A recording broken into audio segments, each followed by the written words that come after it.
It is Monday evening, March 16th, 2026. The sun is setting over Maiduguri, the capital of Borno State, the very city where Nigeria's long war with Boko Haram was born. It is Ramadan. Families have just broken their fast. The streets are alive with the ordinary rhythm of life. Traders packing up at Monday market, people walking past the post office flyover, patients and their families at the gates of the University of Maiduguri Teaching Hospital. And then boom, then another, then a third one. Three coordinated suicide bombings in the space of minutes. At least 23 people were killed, more than 108 people wounded. Some reports putting the injured count far higher. Bodies covered with shit on hospital pavement. A volunteer rescuer telling reporters, "We are in dire need of blood." In one horrifying evening, Maiduguri, a city that had clawed its way back from darkest days of Boko Haram's insurgency, was shattered again. But here is where this story gets complicated. Here is where it gets political. Because less than 24 hours later, as the smoke still hung over Borno State, Nigeria's President Bola Ahmed Tinubu boarded a presidential aircraft and flew to London. Let us be clear about what occurred, because the numbers alone do not capture the horror. Three blasts, three different locations, all coordinated and all crowded. The attackers struck the Monday market, one of the busiest commercial hubs in northeastern Nigeria.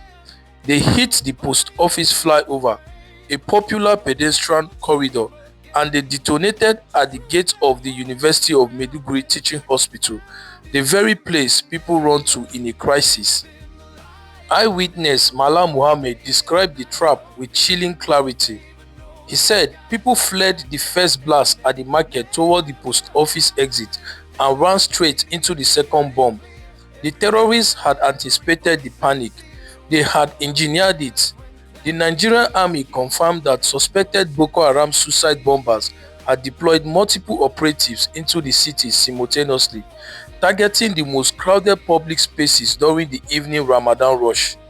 The military also revealed this came just hours after it had repelled a midnight attack on a military base in the Ajilari Cross district on the outskirts of the same city. This was not random. This was a message, and the message was this: we are back. Maiduguri, remember, had been relatively quiet for years. The last major attack before this one was in 2021. The city had begun to breathe again. Children went to school, markets thrived, but Boko Haram and its vital faction, ISWAP, the Islamic State West African Province, have been intensifying attacks on military bases across Borno all through early 2026. The Sambisa forest, that notorious jihadi stronghold, has been churning with activities. Borno State Governor Babangana Zulum connected the dots publicly, saying the surge in attacks was linked to pressure from ongoing military operations in the forest. In other words, when you squeeze a cornered enemy, they lash out at the softest target they can find.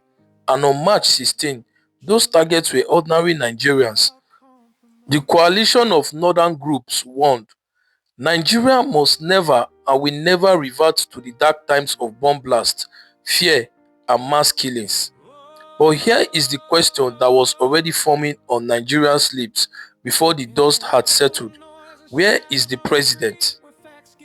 The next morning, President Bola Ahmed Tinubu issued a statement condemning the attacks, calling them desperate acts of evil-minded terrorist groups, and ordering security chiefs to take charge of the situation. Then he boarded a plane to Britain. Now, before we go any further, let us be absolutely clear about what this UK visit actually represents, because it is genuinely significant. This is the first state visit by a Nigerian leader to the United Kingdom in 37 years. The last one was in 1989, when military ruler Ibrahim Babangida met Queen Elizabeth II.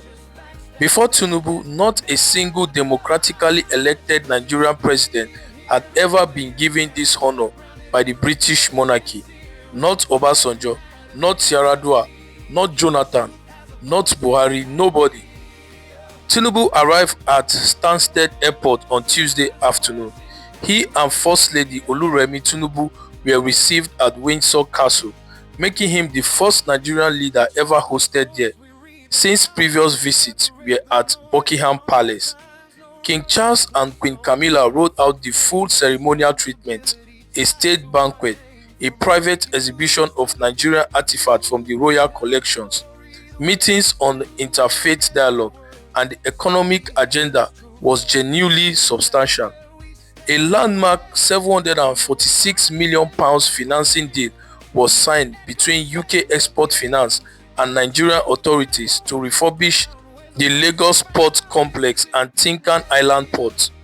A UK-Nigerian season of culture was announced for 2028.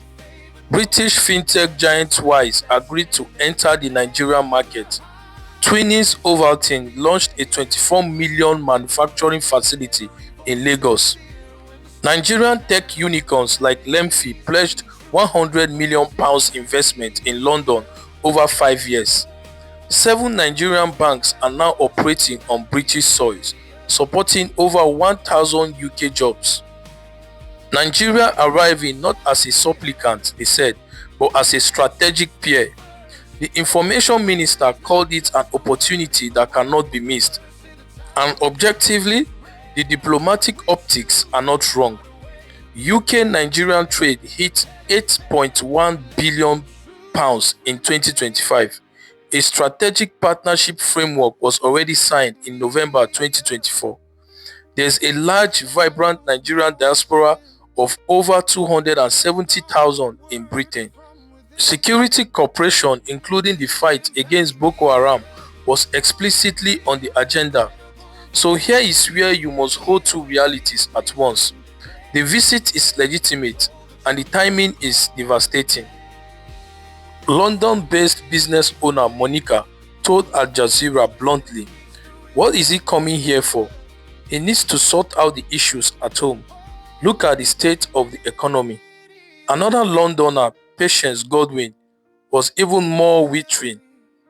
She said he's just here to drink tea with the king. For him, it's about saying, "While I was president, I dined with the king." That's all that matters to him. The opposition did not hold back either.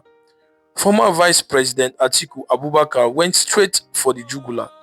He stated, "Our soldiers are dying with outdated equipment while the president is on a state visit to Britain.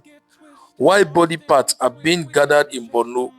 He warned Tinubu directly, "A government that treats funerals as routine and criticism as treason has lost the moral authority to lead. You cannot campaign for 2027 on the graves of the people you failed to protect in 2026. The African Democratic Congress demanded the president cut his trip short and return home immediately. The ADC national spokesman said the moment demanded the full and undivided attention of the nation's leadership. The government pushed back. The information minister said the president was deeply saddened and that arrangements had been made months in advance. He insisted the trip was for the benefit of all Nigerians. The presidency also issued strong condemnation of the attacks and noted security chiefs had been deployed to Maiduguri. And here, to be fair, is a legitimate question. Does a president cancelling a 37-year first state visit actually save one life in Borno? Does flying home change the military response on the ground? Will his physical presence in Maiduguri do anything the deployed security chiefs cannot? Some people say no, that governing at a distance in a crisis is entirely normal, while others say the optics matter just as much as the logistics, that leadership in a democracy is also symbolic, and that presence communicates priority. It is a tension without an easy answer, and the Nigerian public is arguing about it right now. So here is where I leave you, not with an answer because I do not have one, and anyone who tells you they do is selling something, but with a challenge. If you are Nigerian, wherever you are in the world, do not let this week become a memory. Do not let Maiduguri become another hashtag that trends for 48 hours and disappears.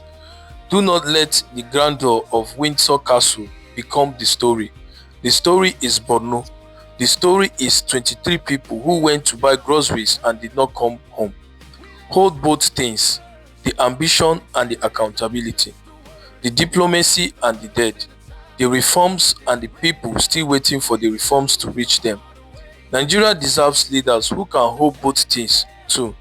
And in 2027, if these structural failures remain unaddressed, if Maiduguri is still bleeding, if 12,000 Nigerians a year are still dying in political violence, Nigeria's voters will have their say.